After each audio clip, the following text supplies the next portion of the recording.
कहानी की शुरुआत एक युद्ध के मैदान से होती है, जहाँ पर एक ड्रैगन से लड़ने के लिए कुछ योद्धा उसके सामने खड़े थे। तुम्हें सच में लगता है तुम जैसे इंसान मुझे हरा सकते हैं? शैडो वर्ल्ड इंसानों के लिए सबसे बड़ा खतरा है। ये इंसानों की दुनिया को काले धुएं में घेर लेता है। कोई भी ये नहीं जानता कि वहाँ क्या होता है, लेकिन जिस जगह पर भी वो काला धुआं पहुँचता है वहाँ पर एक भी चीज जिंदा नहीं बचती। और अगर इंसान जिंदा बचना चाहते हैं तो उन्हें इस परछाई की दुनिया पर कब्जा करना होगा। वहीं उन हीरोज में से एक बहुत ज्यादा कॉन्फिडेंट था, जो उस ड्रैगन से कहता है कि वो उसे खत्म कर देगा। ये सुन के उस ड्रैगन को गुस्सा आ जाता है और वो उनके ऊपर अटैक करता है। उसके अटैक को ब्लॉक करने के लिए रफाएल अपनी शील्ड लेकर आगे आ जाता है, लेकिन इससे पहले कि वो अटैक उन तक पहुंचता वो गायब हो जाता है। और हम देखते हैं कि डेसर ने अपने स्पेल से उसे रोका था। इसके बाद वो ड्रैगन फिर से उनके ऊपर अटैक करने जाता है, लेकिन इस बार भी डेसर उसके अटैक को कैंसिल कर देता है और कहता है कि उसने उसके मैजिक पैटर्न को एनालाइज कर लिया है और साथ ही उसके मैजिक को सील कर दिया है। ये सुन के वहाँ खड़े सभी लोग उस ड्रैगन के ऊपर अटैक करने बढ़ते हैं और जब वो ड्रैगन पूंछ से उनके ऊपर हमला करता है, रफाएल को फाइनली चमकने का मौका मिलता है। वॉरियर्स और मेजेस साथ में मिलकर उस ड्रैगन के ऊपर अटैक करते हैं और इसमें वो अपनी पूरी ताकत लगा रहे थे। एजस्ट उस ड्रैगन के ऊपर अटैक करती है, जिसकी वजह से वहाँ पर एक बहुत बड़ा धमाका होता है। उस ड्रैगन के हारने के बाद सभी लोग खुश होते हैं और डेसर भी चैन की सांस लेता है, क्योंकि अब वो लोग वापस जा सकते थे। लेकिन शाम हो जाती है, लेकिन ना ही क्लियर होने का कोई मैसेज आया था, ना ही अब तक वो वापस गए हैं। हमें थोड़ा इंतजार करना चाहिए। मुझे यकीन है कि हम जल्दी वापस जाएंगे। 15 करोड़ लोग उस ड्रैगन से लड़े और हम सिर्फ 6 बचे हैं। ये सुन के डेसर याद करने लगता है कि उसने इस लड़ाई में कितने सारे लोगों को खो दिया है। तभी सिला कहती है कि वो अभी अभी तो जीते हैं, उन्हें ये सब सोचकर दुखी नहीं होना चाहिए। और रफाएल की तारीफ करती है क्योंकि उसने उस ड्रैगन के अटैक को ब्लॉक किया था। अरे नहीं, मैंने ज्यादा कुछ भी नहीं किया, हम सिर्फ डेसर की वजह से जीत पाए हैं। रफाएल सच कह रहा है, अगर डेसर ना होता तो हम कभी नहीं जीत पाते। तुम इतने ताकतवर हो, फिर भी तुम्हें कोई क्यों नहीं जानता? मैंने कभी नहीं सोचा था कि कोई उस ड्रैगन के अटैक्स को सील कर पाएगा।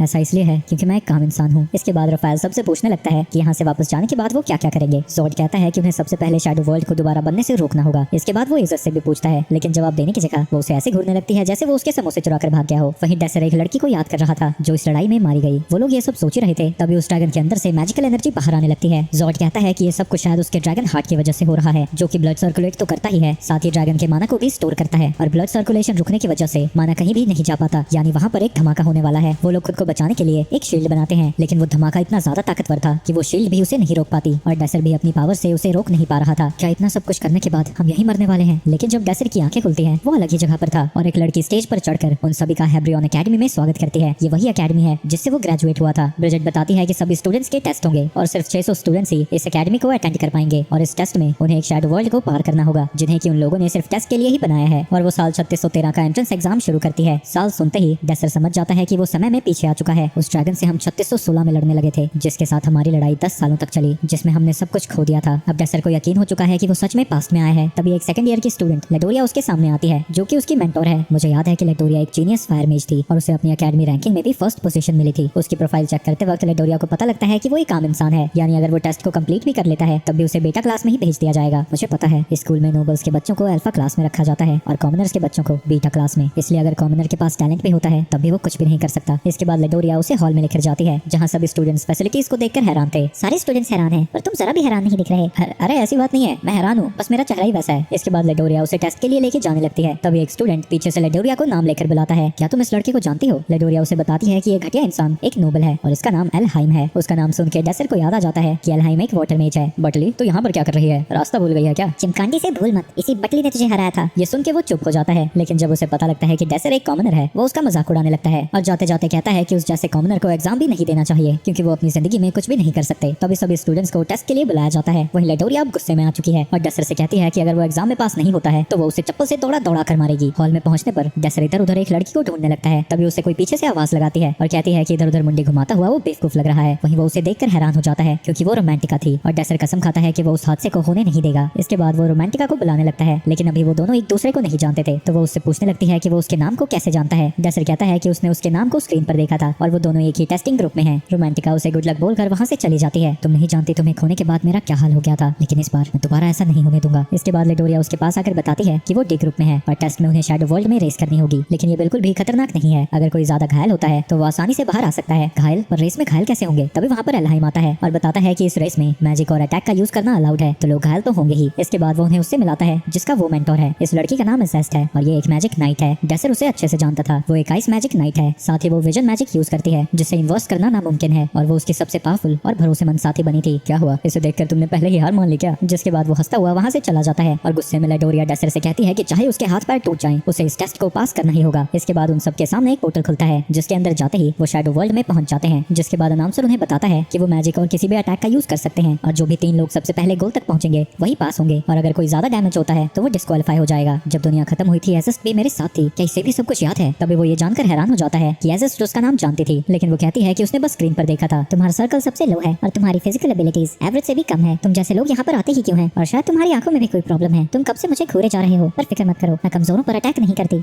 धन्यवाद मलिकाए हुस्न। इसके बाद टेस्ट शुरू हो जाता है और सबसे आगे एजेस्ट निकलती है और उसके पीछे बाकी सब थे। वहीं सबसे पीछे डेसर और रोमांटिका हैं। वहीं भागते भागते वो एक प्यारे से मॉन्स्टर को डरा देती है, जिसके लिए वो उससे माफी भी मांगती है। तुम अभी तक काफी सॉफ्ट सी हो। अभी तक से तुम्हारा मतलब क्या है? क्या तुम मेरे कोई लफंगे लुच्चे आशिक तो नहीं? चुपचाप अपनी रेस पर ध्यान दो। लेकिन डेसर बस हंसता हुआ उससे माफी मांगता है, जो देखकर रोमांटिका और भी ज्यादा भड़क जाती है। लेकिन इससे पहले कि वो 9 प्रकार की गालियां देना शुरू करती, तभी उनके सामने से एक अटैक आता है। लेकिन ऐन वक्त पर रोमांटिका को धक्का देकर डेसर उसे बचा लेता है और रोमांटिका को बचाने के लिए वो लौंडा डेसर के ऊपर ही अटैक कर देता है। लेकिन इस बार रोमांटिका उसके ऊपर अटैक करके उसके अटैक को भी रोक देती है और उसे हरा भी देती है और ज्यादा घायल होने की वजह से उसे डिस्क्वालीफाई कर दिया जाता है। रोमांटिका उसे बचाने के लिए डेसर का शुक्रिया अदा करती है, लेकिन वो अभी भी उसी तरीके से हंस रहा था, जिसकी वजह से वो चिढ़ जाती है। वहीं रोमांटिका अपनी असली एबिलिटीज को बाद में यूज करना चाहती थी, लेकिन सिचुएशन को देखते हुए वो अभी ही अपनी पावर्स का यूज करने लगती है। दूसरी तरफ एकेडमी के सारे प्रोफेसर्स टेस्ट को देख रहे थे। वहीं सभी मैजिक नाइट को अपनी एकेडमी में आता देखकर खुश थे। वो डेसर को देखकर हंसने लगते हैं, क्योंकि वो एक कॉमनर था। इस बेचारे को मैजिक नाइट वाले ग्रुप में ही डाला गया है, इसके पास होने की कोई उम्मीद नहीं है। वहीं 2 पार्टिसिपेंट्स जो कि एजेस्ट के पीछे थे, उन्हें तेज हवा पीछे की ओर खींचने लगती है और वो हवा इतनी ज्यादा तेज थी कि एक पेड़ उखड़कर उनके ऊपर गिर जाता है, जिसकी वजह से वो दोनों भी टेस्ट से बाहर हो जाते हैं। लेकिन एजेस्ट उस हवा को चीरती हुई आगे बढ़ती जाती है। ये सारी पावर्स रोमांटिका की थी। अब तो हम सिर्फ 3 ही बचे हैं, हम तीनों तो पास हो ही सकते हैं। तुम्हें क्या लगा था मैं ऐसा कहूंगी? अब तुम्हारी बारी है, या तो खुद बाहर हो जाओ वरना बहुत दर्द होने वाला है। लेकिन वो उसकी धमकी के बाद भी स्माइल कर रहा था और कहता है कि वो बाहर नहीं जाने वाला। वहीं उसके थोपड़े की हंसी को देखकर रोमांटिका को गुस्सा आ जाता है और वो उसके ऊपर अटैक की तैयारी करने लगती है। लेकिन डेसर अभी तक स्माइल कर रहा था और रोमांटिका उसके ऊपर अटैक कर देती है और उसे लगता है कि वो डिस्क्वालीफाई तो हो ही गया होगा। लेकिन डेसर बिल्कुल सही सलामत उसके सामने खड़ा था। तुम तो बड़ी कमाल की हो यार, इतने सारे सर्कल्स को एक साथ हैंडल कर सकती हो, लेकिन तुम्हारा फोकस स्पीड पर ज्यादा है, इसलिए तुम्हारा कंट्रोल कमजोर है। हल्का सा डायरेक्शन बदलते ही तुम्हारे अटैक्स चूक जाते हैं। ऑब्वियसली इसकी वजह से रोमांटिका और गुस्सा हो जाती है और कहती है कि उस जैसे इंसान से उसे कुछ सीखने की जरूरत नहीं है और वो फिर से उसके ऊपर अटैक कर देती है। लेकिन इस बार भी डेसर हल्का सा ही डायरेक्शन को चेंज करता है, जिसकी वजह से उसके सारे अटैक्स डेसर की जगह जमीन पर लगते हैं। ये सब देखकर वो समझ जाती है कि डेसर इनवर्स स्पेल का यूज कर रहा है, लेकिन अपनी आंखों से देखकर भी उसे उस पर यकीन नहीं होता, क्योंकि इनवर्स स्पेल का यूज करने के लिए उसे रोमांटिका से हायर लेवल का होना चाहिए था, लेकिन वो तो सबसे लोअर लेवल पर है और वो फिर से उसके ऊपर अटैक करती है। लेकिन इस बार डेसर अपना थोड़ा शो ऑफ करता है और उसके अटैक को डिफ्लेक्ट करने की जगह अपने हाथों से डिस्ट्रॉय कर देता है। रोमांटिका को यकीन नहीं होता कि उसका स्पेल इतनी आसानी से टूट गया, क्योंकि इसका मतलब ये था कि डेसर की स्किल्स उससे ज्यादा हैं। हमें जल्दी से ये सब निपटाना चाहिए, मुझे बाकियों को भी ठिकाने लगाना है। उसे पास आता हुआ देखकर रोमांटिका उसके ऊपर पहले से भी बड़ा अटैक करती है, लेकिन इस बार भी वो उसके सारे स्पेल्स को तोड़ने लगता है। तुम ताकतवर हो रोमांटिका, लेकिन तुम्हें और ताकतवर होना होगा, वरना हमारा फ्यूचर नहीं बदलेगा। वो उसके सारे मैजिक सर्कल्स को डिस्ट्रॉय कर देता है और अपने पैरों के ऊपर एक स्पेल कास्ट करता है, जो देखकर रोमांटिका पहचान जाती है कि वो एक बेसिक स्पेल है जो कि फ्रिक्शन को रिमूव करता है। तुम आखिर करना क्या चाहते हो? तुम्हें शायद टेस्ट समझ नहीं आया। हमें अपने मैजिक स्किल्स को नहीं दिखाना है, बल्कि गोल पर पहले पहुंचना है और इस दुनिया में चाहे हम जितना घायल हो जाएं, हम मरेंगे नहीं। और अब रोमांटिका को समझ आने लगा था कि ये सनकी आदमी क्या करने वाला है और वो अपने ऊपर फायर स्पेल को यूज करके वहां से निकल जाता है। दूसरी तरफ एजेस्ट फिनिश लाइन तक पहुंचने वाली थी, लेकिन तभी उसे डेसर की स्पीड से पता लगता है कि वो उससे आगे निकल जाएगा। इसने आखिर रोमांटिका को हरा कैसे दिया? जो भी हो, मैं इसे आगे नहीं जाने दे सकती। और वो एक बड़ा सा स्पेल कास्ट करके डेसर के ऊपर अटैक करने लगती है, लेकिन डेसर उसके अटैक्स को एनालाइज करने लगता है, जिससे वो उसके मैजिक सर्कल्स को कंट्रोल करना शुरू करता है। लेकिन इससे पहले कि वो सब पर कंट्रोल करता, वो उसके ऊपर अटैक कर देती है। लेकिन बाकी के एरोस का यूज करके डेसर उसके सभी अटैक्स की डायरेक्शन को बदल देता है। इसके बाद एजेस्ट इतनी तेज अटैक करती है कि डेसर को उसको एनालाइज करने का टाइम ना मिले, लेकिन डेसर रास्ते में ही उसके अटैक को एनालाइज कर लेता है और उसकी डायरेक्शन को बदल देता है और वो जानबूझकर उसे अपने पीछे गिराता है, जिसकी वजह से वो फिर से तेजी से फिनिश लाइन की तरफ जाने लगता है। उसके संकी पने को देखकर एजेस्ट भी हैरान थी, लेकिन उसकी स्पीड इतनी ज्यादा थी कि वो भी कुछ नहीं कर पाती। इस रेस में फिनिश लाइन तक पहुंचना था, ना कि एक दूसरे को हराना। और डेसर फिनिश लाइन पर पहुंच जाता है, यानी इस रेस में जिसमें उसका मुकाबला एक मैजिक नाइट से था, एक कॉमनर जीता है। लेकिन इस जीत से उसे कोई फर्क नहीं पड़ता था। वो मुड़कर अपने दोस्तों को देखता है, क्योंकि वो जानता है कि उसे और उसके दोस्तों को और भी ज्यादा ताकतवर बनना होगा। दूसरी तरफ हम एक स्टूडेंट को देखते हैं जिसने कुछ लोगों को हरा दिया है और उसे ग्रुप एफ का विनर घोषित कर दिया जाता है। इसका नाम डांटे है और वो रोमांटिका को देखकर अजीब तरीके से स्माइल करता है। दूसरी तरफ सारे टीचर्स बात कर रहे थे कि हर बार की तरह इस बार भी कोई भी कॉमनर अल्फा क्लास में नहीं जाने वाला, और एक लेडी प्रोफेसर कहती है कि यही बहुत बड़ी बात है कि वो उन कॉमनर्स को एकेडमी अटेंड भी करने दे रहे हैं। तभी एक बुढ़ा उन सबको शांत कराता है और बताता है कि एक रिकमेंडेशन आई है कॉमनर को अल्फा क्लास में ज्वाइन करने की। ये रिकमेंडेशन ब्रिजिट ने दी है और जिसे उसने रिकमेंड किया है वो डेसर है। दूसरी तरफ सारे स्टूडेंट्स अपने रिजल्ट्स को देख रहे थे, जहाँ पर डेसर को भी बीटा क्लास में भेजा गया है, जिसपे उसे हैरानी बिल्कुल भी नहीं थी। लेकिन तभी उसकी नजर रोमांटिका पे जाती है, जिसे अपनी आंखों पर यकीन नहीं हो रहा था। जिसके बाद सभी अपनी क्लास में पहुंच जाते हैं, जहाँ रोमांटिका अपनी क्लास की हालत को देखकर डिप्रेस हो जाती है। मैं जिसको सर्कल के हिसाब से रैंक किया जाता है, एंट्रेंस एग्जाम में भी सभी को अपने रैंक के हिसाब से ही प्लेस किया गया था। अगर तुम अल्फा क्लास में आना चाहते हो तो तुम्हें कम से कम सर्कल 2 में होना होगा, और तुम्हारे इस क्लास में होने का मतलब है कि तुम सब के सब सड़क पर रेंगने वाले कीड़ों जैसे हो। मेरा रैंक तो सर्कल 2 है, फिर भी मुझे बीटा क्लास में क्यों फेंक दिया गया? वहीं वो डेसर को उसी क्लास में देखकर हैरान थी, क्योंकि उसने तो उस मैजिक नाइट को भी हरा दिया था। तभी डेसर उसकी तरफ देखकर स्माइल करता है, जो देखकर रोमांटिका चिढ़ जाती है। आगे डेसर ब्रिजिट से बात कर रहा था और उसकी ऑर्फनेज में की गई मदद के लिए उसका शुक्रिया अदा करता है, और ब्रिजिट उसे बताती है कि वो बाकी टीचर्स को उसे अल्फा क्लास में देने के लिए कन्विंस नहीं कर पाई, क्योंकि वो सब के सब नोबल्स हैं। ऐसा ही चलता रहा तो मेरे साथ साथ कई स्टूडेंट्स का टैलेंट बाहर नहीं आएगा, मुझे कुछ ना कुछ तो करना ही होगा। दूसरी तरफ रोमांटिका अभी भी दुखी थी और उसके पास डोनेटा आता है। तुम जरूर रोमांटिका होगी, मेरा नाम डोनेटा है। मैं जल्द ही क्लास की सबसे पावरफुल पार्टी ब्लू मून को ज्वाइन करने वाला हूँ। वहाँ पर एकेडमी के टॉप स्टूडेंट्स होंगे और मैं तुम्हें अपने साथ उसे ज्वाइन करने के लिए इनवाइट करने आया हूँ। रोमांटिका को लगता है कि अगर वो उस ग्रुप को ज्वाइन करती है तो शायद वो अल्फा क्लास में भी जा सकती है। तभी वो उसका हाथ पकड़ लेता है। पर मेरी एक शर्त है, मैं चाहता हूँ कि इसके बदले तुम मेरी गर्लफ्रेंड बन जाओ। जो सुन के रोमांटिका हैरान हो जाती है क्योंकि वो एक दूसरे को पहली बार देख रहे थे। नेटा उसे बताता है कि उसने उसे एंट्रेंस एग्जाम में देखा था, तभी से उसे उसकी दो आंखों से प्यार हो गया था और वो उसे इन घटिया बेटा क्लास के स्टूडेंट से दूर रखना चाहता है। रोमांटिका कहती है कि सोचने के लिए उसे थोड़ा समय चाहिए, लेकिन वो हार्मोन से ग्रस्त व्यक्ति उसे एक गिफ्ट दे देता है जिससे उसके होम टाउन में सिर्फ उसी को देते हैं जिससे वो प्यार करते हैं। इस मीशो के रेस गॉड को देखकर रोमांटिका हैरान हो रखी थी। तभी उसके पीछे डेसर आ जाता है जिसकी वजह से वो घबरा कर नीचे गिर जाती है। मैं भी तुमसे वही पूछने आया हूँ जो कि नेटा पूछने आया था। रोमांटिका कहती है कि उसके जैसे लल्लू के साथ कौन डेट पर जाएगा। अरे तुम्हारे साथ तो मैं पैसे लेकर भी डेट पर ना जाऊँ, मैं तो तुम्हें अपनी पार्टी के लिए इनवाइट करने आया था। ये सुनकर रोमांटिका उसके ऊपर हंसने लगती है क्योंकि वो भला अकेडमी के टॉप पार्टी को छोड़कर उसकी 2 कौड़ी की पार्टी को क्यों ज्वाइन करेगी। आगे चलकर वही तुम्हारी सबसे बड़ी गलती होने वाली है। इसके बाद वो टेबल पर एक पेपर रखता है, इसे तब पढ़ना जब तुम्हारे पास कोई ना हो। रोमांटिका को लगता है कि उसने इसमें कुछ छिछोरी चीज लिखी है, लेकिन डेसर उसे बताता है कि इसे पढ़ने के बाद वो इस लेटर को जला दे। उस लेटर को पढ़ने के बाद रोमांटिका गुस्से में आ जाती है और उसे समझ नहीं आता कि डेसर इस बारे में कैसे जानता है। डेसर जब वहाँ से जा रहा था वो एक लड़के को देखता है जिसका नाम प्राम था, जो कि वॉरियर्स उस बैटल में शामिल हुए थे। ये उनमें से सबसे तेज था जबकि इसे कोई ट्रेनिंग भी नहीं मिली थी। मुझे इसे पहले से भी ज्यादा ताकतवर बनाना होगा। तभी उसके पास रोमांटिका आ जाती है, लेकिन इससे पहले कि वो उससे कुछ कहती, डेसर उससे कहता है कि उन्हें पहले प्रैक्टिस मैच देखना चाहिए। रोमांटिका को प्राम बहुत ज्यादा प्यारा लगता है और वो उसे एक पपी की तरह रखना चाहती है। वो अपने वेपन के लिए एक ग्रेट स्वॉर्ड को चुनता है और बड़ी ही तमीज से अपना इंट्रोडक्शन देता है, लेकिन उसका अपोनेंट एक बेटा क्लास के चंपू से कोई बात नहीं करना चाहता था। जिसके बाद उनकी फाइट को शुरू कर दिया जाता है, जहाँ वो पान की थूक उस टिंगू की फाइटिंग एबिलिटीज को देखकर हैरान हो जाता है। सभी को लगता है कि वो काफी स्ट्रॉन्ग है, लेकिन डेसर जानता है कि वो बिना सोचे समझे बस तलवार को इधर उधर घुमा रहा है। इसके बाद वो फिर से आपस में लड़ने लगते हैं, जिस दौरान पान की थूक उसके अटैक को डॉज करता है और अपने अगले अटैक से पराम की तलवार को उसके हाथ से गिरा देता है, जिसके बाद उसे विनर डिक्लेयर कर दिया जाता है। लेकिन मैच खत्म होने के बाद भी वो पराम को पीटने लगता है। ये सब देखकर डेसर उसे बचाने आता है। तुम तो पहले ही जीत चुके थे, तुम्हें अब और क्या चाहिए था? क्या तुम इस बात से चिढ़ रहे हो कि बेटा क्लास में तुमसे कोई ज्यादा टैलेंटेड है? ये सब सुनकर उसे गुस्सा आ जाता है और वो डेसर के ऊपर अटैक करता है, लेकिन वो अपने हाथ से ही उसके अटैक को ब्लॉक करता है। तुम मैच जीत चुके हो, इसके अलावा तुम्हें क्या चाहिए? पान की थूक वहाँ से जाने लगता है, लेकिन जाते जाते कहता है कि वो उसकी शक्ल को याद रखेगा। प्राइम उसके हाथ पर पट्टी बांधता है और उससे माफी मांगता है क्योंकि उसी की वजह से उसे चोट लगी। फिक्र मत करो, मैंने मैजिक का यूज किया था तो मुझे ज्यादा चोट नहीं लगी है, वैसे भी तुम्हें मैं बचाने आया था। वही रोमांटिका अभी भी उसके प्यारे चेहरे को देखकर पगला रही है। आगे प्राम उससे कहता है कि उसने उसे बचाया है तो फ्यूचर में उसे जब भी उसकी मदद की जरूरत पड़ेगी वो जरूर आएगा। इसके बाद डेसर रोमांटिका को एक अकेली सी जगह पर लेकर जाता है, जहाँ रोमांटिका उससे पूछती है कि जो उसने लेटर में लिखा है उसने इसके बारे में किसी को बताया तो नहीं? मैं ये बात भला किसी को क्यों बताऊंगा, लेकिन प्रोफेसर इस बात को जानते हैं, इसलिए तुम्हें बेटा क्लास में रखा गया है। जब तुम 4 साल की थी तुम्हारी फैमिली ने नोबल का टाइटल खरीद लिया था, लेकिन तुम्हारे अंदर अभी भी एक कॉमनर का खून है और सारे प्रोफेसर तुम्हें वही समझते हैं। लेकिन रोमांटिका को लगता है कि अगर वो नेटा की पार्टी को ज्वाइन करती है तो वो उसे प्रोटेक्ट करेगा। तुम भूल गई, नेटा कॉमनर्स को गंदी नाली का कीड़ा बुला रहा था। अगर उसे सच्चाई का पता लगा तुम समझ सकती हो कि वो तुम्हारे साथ कैसा बिहेव करेगा, तो बेहतर यही होगा कि तुम मेरी पार्टी को ज्वाइन करो। हाँ, अगर तुम नहीं करती हो तो मैं अकेले प्राम के साथ पार्टी बना लूंगा। उस प्यारे पपी के बारे में सोचकर रोमांटिका खुश होने लगती है, लेकिन उसे डेसर अभी भी बहुत अजीब लग रहा था क्योंकि वो हर वक्त हंसता रहता है और ऊपर से वो उसका सीक्रेट भी जानता है। टेस्ट के दौरान वो बिल्कुल बेफिक्र था, फिर भी उसने मैजिक नाइट को हरा दिया। उसके ऊपर से वो इनवर्स स्पेल का भी यूज कर सकता है, जबकि वो सबसे निचले सर्कल में है। वो उसकी पार्टी को ज्वाइन करने के लिए तैयार हो जाती है, लेकिन सिर्फ इसलिए ताकि वो उसके सीक्रेट्स का पता लगा सके। दूसरी तरफ प्राम एक अजीब सी तलवार को देख रहा था। उसे ये तलवार उसकी माँ ने दी थी और कहा था कि जब तक उसके फादर उनके बारे में सोच रहे हैं ये तलवार चमकती रहेगी। लेकिन जैसे ही प्राम उस तलवार को हाथ में लेता है वो टूटने लगती है, तभी उसकी आंखें खुल जाती हैं। इसके बाद डेसर उन दोनों को लेकर ब्रिजेट के ऑफिस में जाता है। ब्रिजेट उससे पूछती है कि वो ये पार्टी क्यों बनाना चाहता है। डेसर बताता है कि वो रैंकिंग सिस्टम का टूर्नामेंट जीतकर अल्फा क्लास में जाना चाहता है, जो सुनकर वो दोनों ही हैरान हो जाते हैं क्योंकि इसके बारे में उन्हें भी नहीं पता था। क्या तुम जानते हो ये कितना मुश्किल होने वाला है? मुझे पता है मुश्किल होगा पर नामुमकिन नहीं। वहीं प्राम टूर्नामेंट के बारे में कुछ भी नहीं जानता था, तो प्रोफेसर उसे बताती है कि रैंकिंग टूर्नामेंट में हर ग्रेड के स्टूडेंट के रैंक का पता लगाया जाता है और इसमें अल्फा और बेटा साथ में पार्टिसिपेट करते हैं और इसमें हिस्सा लेने के लिए पार्टी में 3 से 6 मेंबर्स होने चाहिए। एग्जाम में 2 पार्टीज आपस में लड़ती हैं और जो भी पार्टी जीतती है उसका रैंक ऊपर जाता है, लेकिन ज्यादा मेंबर्स होने का मतलब नहीं है कि वही पार्टी जीतेगी क्योंकि इंडिविजुअल परफॉर्मेंस भी असेस की जाती है। इस टूर्नामेंट का मकसद ही सभी स्टूडेंट्स के अलग अलग स्किल्स को टेस्ट करना है। जो पार्टीज फाइनल राउंड में पहुंचेगी उन्हें अपने फाइनल मैच के लिए शैडो वर्ल्ड में भेजा जाएगा और इसमें से जो 9 स्टूडेंट्स टॉप पर होंगे उन्हें सिंगल रैंकर्स का टाइटल मिलेगा। अगर वो लोग सिंगल रैंकर्स बन जाते हैं तो बीटा क्लास से अल्फा क्लास में जा सकते हैं, लेकिन आज तक कोई भी ऐसा नहीं कर पाया है। रोमांटिका को भी लगता है कि ये बिल्कुल नामुमकिन है क्योंकि अल्फा क्लास के पावर लेवल्स उनसे कहीं ज्यादा होते हैं, पर यही वजह है कि हमें ये करना होगा। सभी प्रोफेसर्स को लगता है कि बेटा क्लास को सिखाना यूजलेस है क्योंकि उनमें जरा भी टैलेंट नहीं है, लेकिन अगर हम तीनों सिंगल रैंकर्स बन जाते हैं तो उन्हें मानना होगा कि वो गलत थे। ब्रिजेट फिर से उन दोनों से पूछती है कि क्या वो डेसर की पार्टी को ज्वाइन करना चाहते हैं, जिस पर वो दोनों ही हाँ कहते हैं। आगे वो हाई क्लास ट्रेनिंग फैसिलिटी के सामने से गुजर रहे थे, लेकिन वो इसके अंदर नहीं जा सकते क्योंकि ये सिर्फ अल्फा क्लास वालों के लिए है। जिसके बाद वो अपनी ट्रेनिंग फैसिलिटी में जाते हैं, जो कि बस एक घटिया सा रूम है, जो रूम कम और पुराना खंडर ज्यादा लग रहा था, जहाँ पर उनका स्वागत करने के लिए दर्जनों चूहे पहले से ही मौजूद थे। डेसर कहता है कि उन्हें रूम की सफाई करनी होगी, लेकिन रोमांटिका को चूहे से बहुत ज्यादा डर लगता था, तो डेसर कहता है कि वो फिक्र ना करे, वो सब संभाल लेगा। जो सुनकर रोमांटिका को लग रहा था कि वो उनके लिए अलग रूम ढूंढने वाला है। अरे ऐसा बिल्कुल भी नहीं है, मैं बस चूहों के बिलों में कपड़ा ठूस दूंगा। अपने सामने कोई भी रास्ता ना देखते हुए उन्हें पूरे रूम की सफाई करनी पड़ती है, लेकिन इतनी सफाई करके रोमांटिका के रंग ही उड़ जाते हैं। डेसर कहता है कि अब समय हो चुका है, जो सुनकर रोमांटिका को लग रहा था कि वो वापस रूम में जाने की बात कर रहा है। रूम में? बिल्कुल भी नहीं, अब तो हम ट्रेनिंग शुरू करेंगे। मुझे तुम्हारी घटिया पार्टी को कभी ज्वाइन ही नहीं करना चाहिए था। लेकिन तभी रोमांटिका को याद आता है कि उसका असली गोल क्या है और वो ट्रेनिंग रूम की तरफ जाने लगती है। अरे ओ मैडम, वो एग्जिट है, ट्रेनिंग हॉल तो दूसरी तरफ है। सबसे पहले डेसर रोमांटिका को ट्रेन करने लगता है ताकि वो उसके मैजिक की एक्यूरेसी को ठीक कर सके। रोमांटिका कहती है उसकी एक्यूरेसी बहुत अच्छी है और वो काफी सारे मैजिक अटैक्स उसी सर्कल के ऊपर करती है, पर डेसर उसे बताता है कि उसे उस सर्कल पे नहीं बल्कि उस सर्कल के सेंटर पर अटैक करना होगा और उसे यकीन है कि वो ऐसा कर सकती है क्योंकि पास्ट में उसने ऐसा बैटलफील्ड में करके दिखाया है। पर क्योंकि रोमांटिका चिड़ी हुई थी, वो उसे और भड़काता है, अगर तुम्हें ट्रेनिंग नहीं करनी तो क्यों ना तुम और साफ सफाई करो। ये सब सुनकर रोमांटिका को गुस्सा आ जाता है और वो ट्रेनिंग के लिए तैयार हो जाती है। अगली ट्रेनिंग के लिए डेसर रोमांटिका से कहता है कि वो बॉल को दूसरे सर्कल में डाले। अरे नहीं नहीं मोहतरमा, फेंक के नहीं डालना है, विंड मैजिक तुम्हारी स्पेशलिटी है ना, तुम्हें हवा को ही कंट्रोल करना है। डेसर ये देखकर हैरान हो जाता है कि वो पहली ही बार में बॉल को मूव कर पाती है। अपनी तारीफ सुनकर रोमांटिका शर्माने लगती है। इसके बाद प्राम खुशी खुशी डेसर के पास आता है क्योंकि उसे लग रहा था कि वो उसे तलवारबाजी सिखाएगा। मेरे पास तुम्हें सिखाने के लिए कुछ भी नहीं है, तुम्हारी तलवारबाजी पहले ही इतनी अच्छी है कि तुम इस टूर्नामेंट को जीत सकते हो। तुम्हें बस इस भारी भरकम तलवार की जगह हल्की तलवार को यूज करना है, जैसे कि एक रेपियर। ये सुनने के बाद प्राम उसे अपने साथ कहीं चलने को कहता है और उन्हें रोमांटिका की टेंशन लेने की कोई जरूरत नहीं थी क्योंकि वो पूरे जोरों शोरों से प्रैक्टिस कर रही है। प्राम डेसर को अपने रूम में लेकर जाता है और बताता है कि उसकी माँ एक कॉमनर थी और उसका पिता एक नोबल जिसने कभी उसकी माँ से शादी नहीं की और उसके लिए सिर्फ ये तलवार छोड़कर गए। उस तलवार को देखकर डेसर पहचान जाता है कि प्राम इसी वेपन का यूज किया करता था। आगे प्राम बताता है कि जब वो 6 साल का था तब उसे इस तलवार के बारे में पता चला और तब से ही वो इसके साथ कड़ी ट्रेनिंग करने लगा ताकि जब वो अपने फादर से मिले उन्हें उस पर गर्व हो। लेकिन जब उसकी माँ की मौत होने वाली थी तब उन्होंने उससे कहा कि वो अपने फादर से मिलने की कोशिश भी ना करे क्योंकि उन दोनों की दुनिया बिल्कुल अलग है, यहाँ तक कि वो उनका नाम भी नहीं जानती। अब बिना नाम जाने सब कुछ कर लिया कुलक्षणी। इस दुनिया में एक नोबल का एक कॉमनर के साथ बच्चा होना शर्म के अलावा कुछ भी नहीं है। अगर प्राम अपने फादर से मिलने गया होता तो वो अब तक जिंदा भी ना बचता। तुम्हारी माँ सिर्फ तुम्हें बचा रही थी प्राम। प्राम कहता है कि वो अपने फादर से मिलना चाहता था और उन्हें ढूंढने के लिए ही उसने हाब्रियन एकेडमी को ज्वाइन किया और इस तलवार को एक अप्रेजर के पास लेकर गया ताकि उसे और भी क्लूज मिल सके। और उन्होंने उसे बताया कि ये बिल्कुल आम तलवार है, इसमें कोई वैल्यू ही नहीं है। उसे लगा था कि उसके फादर उससे प्यार करते हैं इसलिए उसके लिए ये तलवार छोड़कर गए, लेकिन ऐसा बिल्कुल भी नहीं है। इसलिए प्राम उस तलवार का यूज नहीं करना चाहता। 3 दिन बाद वो दोनों ट्रेनिंग कर रहे थे और रोमांटिका उस सर्कल के अंदर बॉल को पहुंचा देती है, जो करके वो बहुत खुश थी। लेकिन डेसर उससे कहता है कि बॉल अभी भी सर्कल के अंदर नहीं टिक रही है तो उसे और प्रैक्टिस की जरूरत है। तभी डेसर उसके काफी करीब आ जाता है और उसके चेहरे को देखते हुए उसे नेटा का दिया हुआ गिफ्ट याद आता है, जिसके बाद वो प्राम से जाकर पूछता है कि क्या वो उसकी तलवार को देख सकता है। लेकिन प्राम उसे बताता है कि वो उसे तलवार नहीं दे सकता क्योंकि उसने उसे बेच दिया है।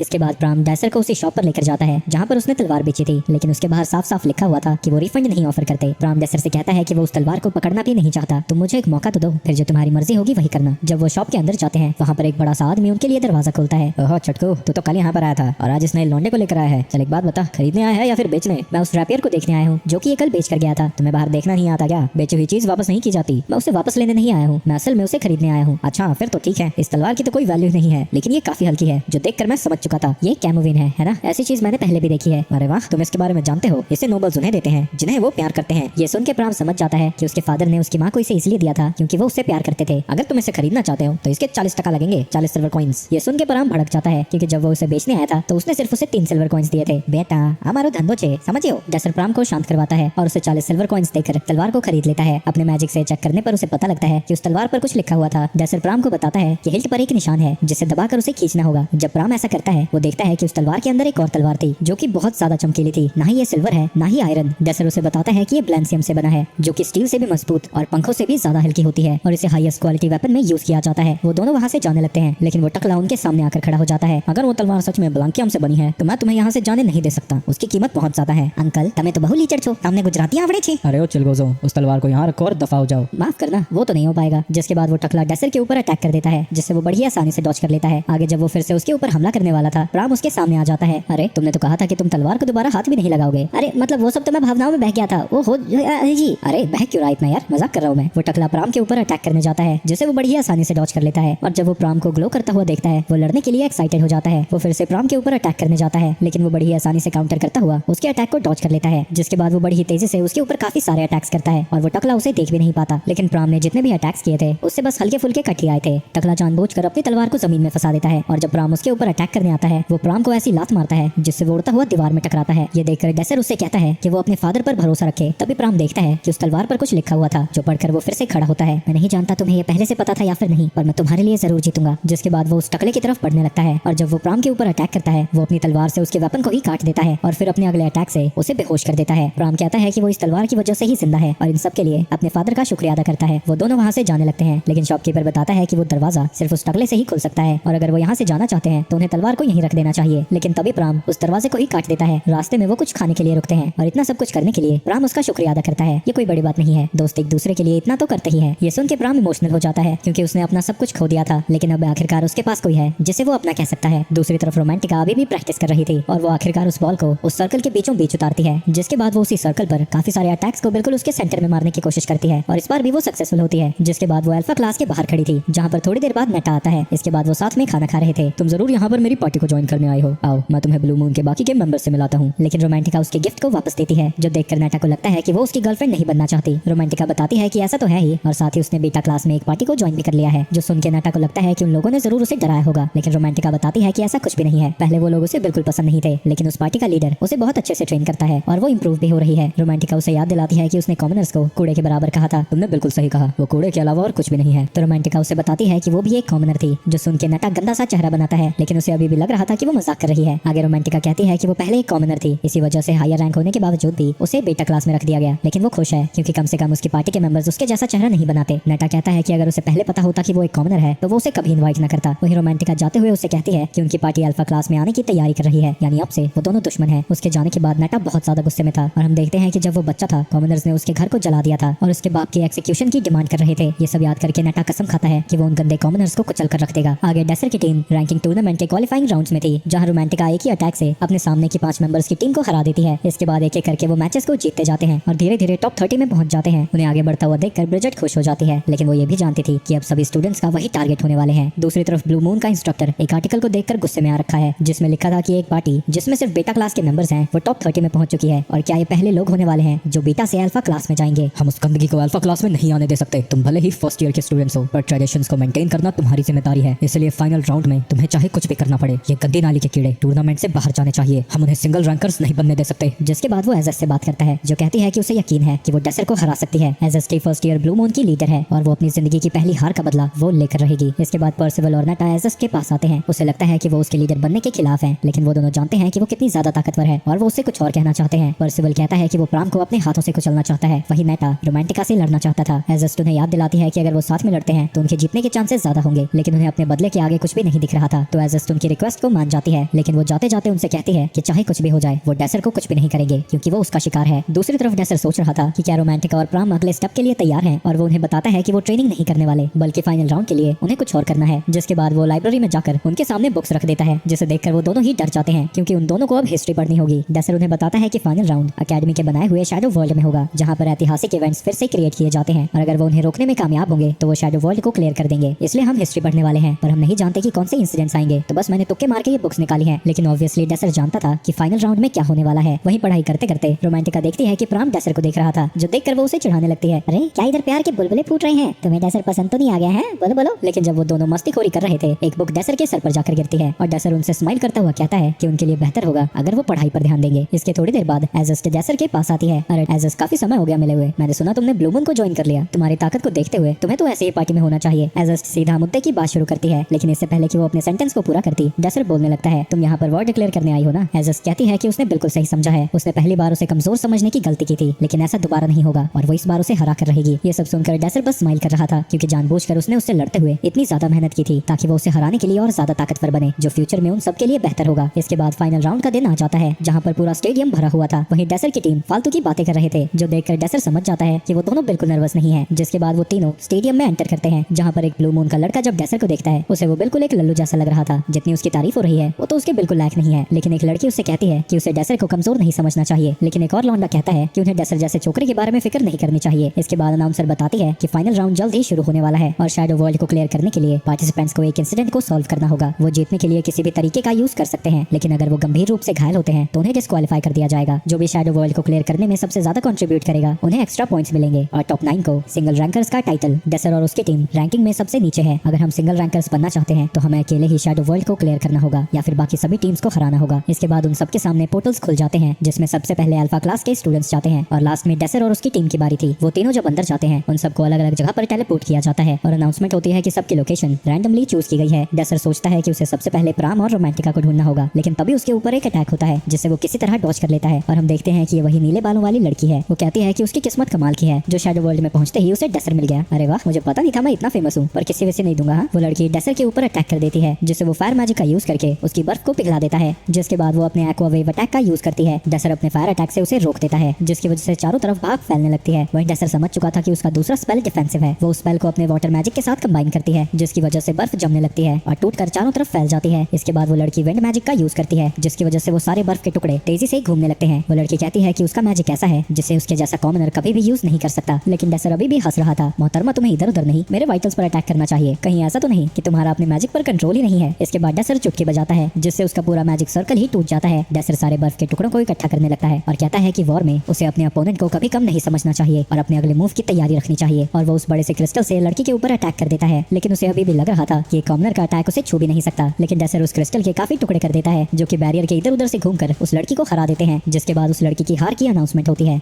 दूसरी तरफ एक लड़का मस्तवादियों का आनंद ले रहा था, लेकिन तभी उसके ऊपर एक विंड अटैक होता है, जिसकी वजह से वो डिस्क्वालीफाई हो जाता है। और ये अटैक रोमांटिका ने किया था। अब टोटल 27 पार्टिसिपेंट्स बचे हैं और रोमांटिका और प्राम एक दूसरे को ढूंढ चुके हैं, लेकिन प्राम को डेसर की फिक्र हो रही थी, जो देख के रोमांटिका को वो बड़ा प्यारा लग रहा था। वो अपने विंड मैजिक का यूज करके आसपास एनिमीज को डिटेक्ट करती है और जो अकेला था उसके ऊपर अटैक करती है, लेकिन तभी वो अटैक गायब हो जाता है और दो स्टूडेंट्स उसके सामने आते हैं, जो उसे बताते हैं कि डिटेक्शन मैजिक की एक कमी है कि इससे यूज करने वाले की लोकेशन भी रिवील हो जाती है। बीटा क्लास के कबाड़ को इन चीजों के बारे में क्या ही पता होगा। रोमांटिका कहती है कि थोड़ी देर में ही पता चल जाएगा उनमें से कबाड़ है कौन। तभी अचानक से प्राम